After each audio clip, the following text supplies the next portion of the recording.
If you look up the phrase toxic waste on Wikipedia, you will be confronted by this image. An endless sea of corroding barrels, staining the camera lens with its gross, yellowish tint. The image in question depicts the infamous Valley of the Drums, an EPA Superfund site in Brooks, Kentucky, spanning 23 acres. The images you see on the screen now paint a broader picture of what the Valley of the Drums looked like. They depict just some of the 17,051 drums containing 142 chemical compounds that, over time, started to leak into the ground. Among these chemicals include PCBs, heavy metals such as lead and arsenic, and don't forget sulfuric acid, just to name a few. Now, all of that certainly sounds bad, but that's not the worst part. The most dangerous aspect of this site is its location. Bordering this plot of land downhill is the Wilson Creek, not to be confused with the famous Knob Creek.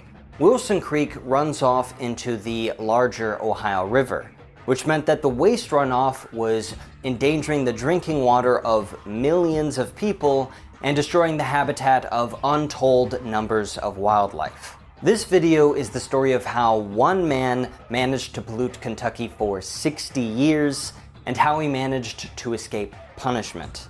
This is the story of the Valley of the Drums.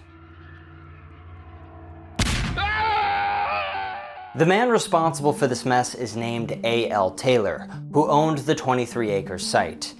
He started using the site around 1966 to dump and store toxic chemicals. It's claimed that he would clean and resell the barrels to other companies using nothing but a crane and a dump truck. That's right, Taylor would reportedly just dump the toxic chemicals into the ground before selling the barrels. This operation ran unchecked for about 9 years.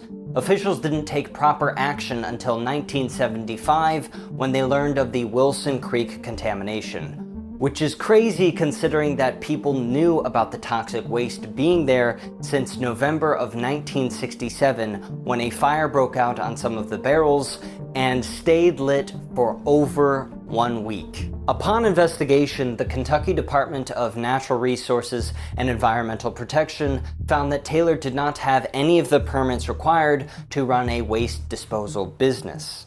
So, in 1975, Taylor was charged for violating waste disposal regulations.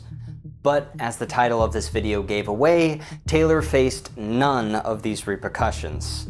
Because in 1978, Taylor died. His operation ran for an additional 3 years because the state of Kentucky did not actually fine him or stop him from polluting. Yeah, they literally just didn't do it. The state of Kentucky was asked as to why A.L. Taylor went unpunished, and the man in charge responded by saying simply, "It was an oversight on my part." Federal officials would join the state in its cleanup effort after Taylor's death because of 3 other nearby waste disposal sites being hit by massive flooding, which was common for the area. To illustrate just how bad this was, just know that the flood carried some of these barrels into the trees where they sat leaking toxic chemicals onto the ground.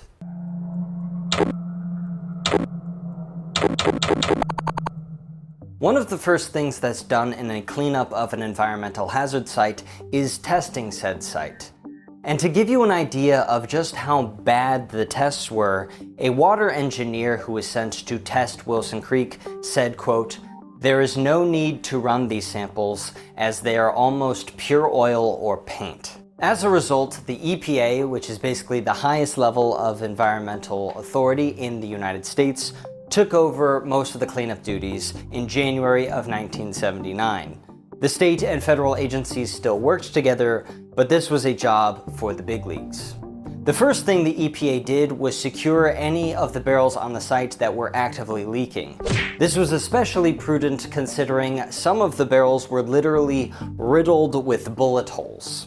Next, the EPA did a survey of the site to get a better understanding of the environmental impact.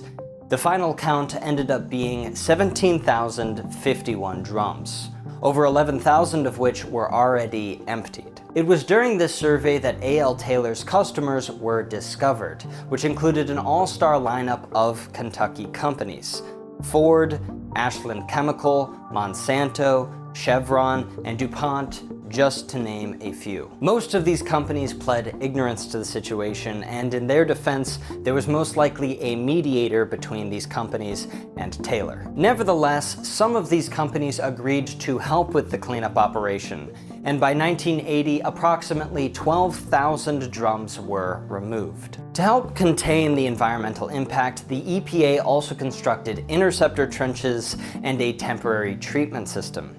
And to help illustrate what this looks like, I made it. So this is the famed Valley of the Drums.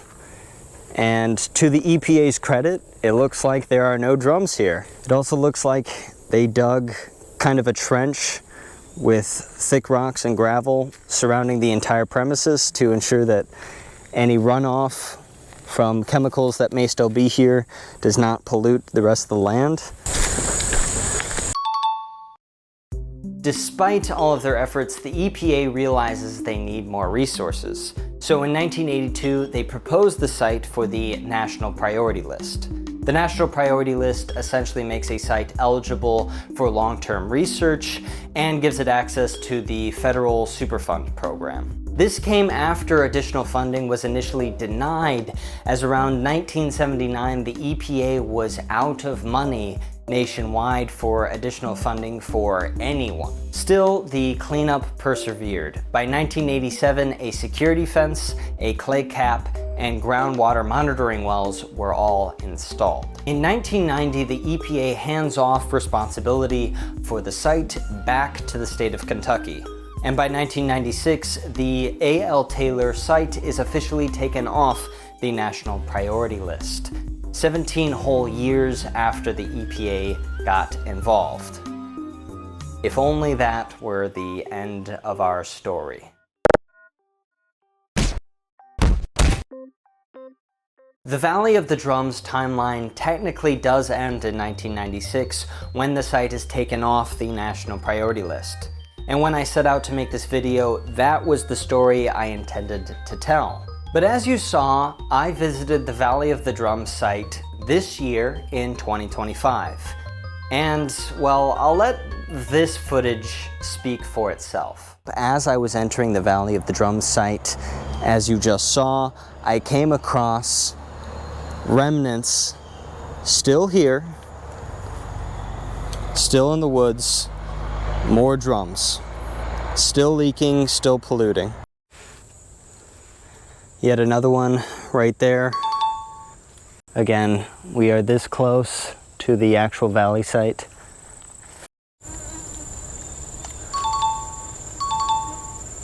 So you may be asking, like I did, why these barrels haven't been cleaned up yet. It seems like a pretty simple task for something like the EPA. It turns out when the EPA put the Taylor site on the National Priority List, they agreed to do surveys of the site every 5 years.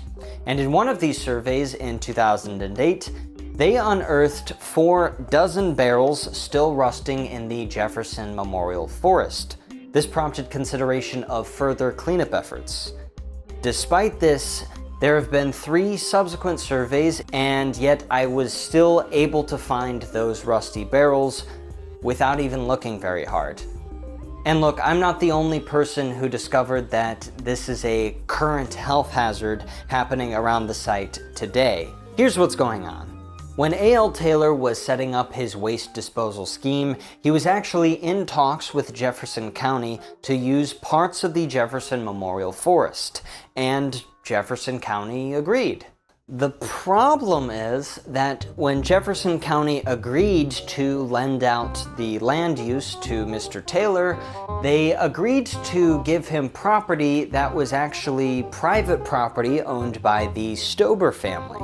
And to make matters even more confusing, some of this land isn't even in Jefferson County. It's in Bullitt County, notably not Jefferson County. So this polluted land north of the A.L. Taylor site is a weird combination of private and state property outside of the jurisdiction of the federal EPA, I think. I don't really know, to be honest, because it doesn't make much sense.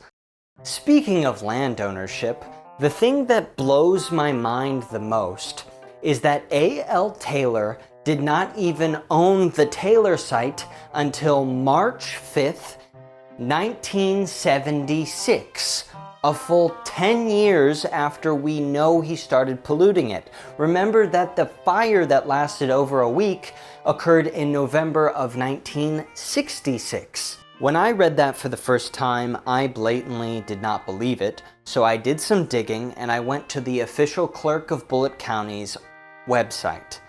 And I paid money to access their record of deeds. And I was able to find, yep, here it is. That's Leeds Street, that's the street, that's the property, that's the man. Holy shit. While I was at it, I tried to find any images online of A.L. Taylor himself.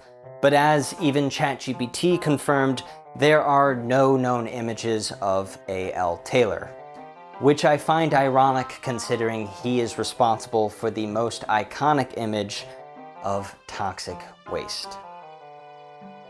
Sources and music are in the description below. My main source was the 1979 Washington Post article, and I also recommend checking out this fun, interesting map that breaks down the timeline and locations of the Valley of the Drums. Thanks for watching, bye.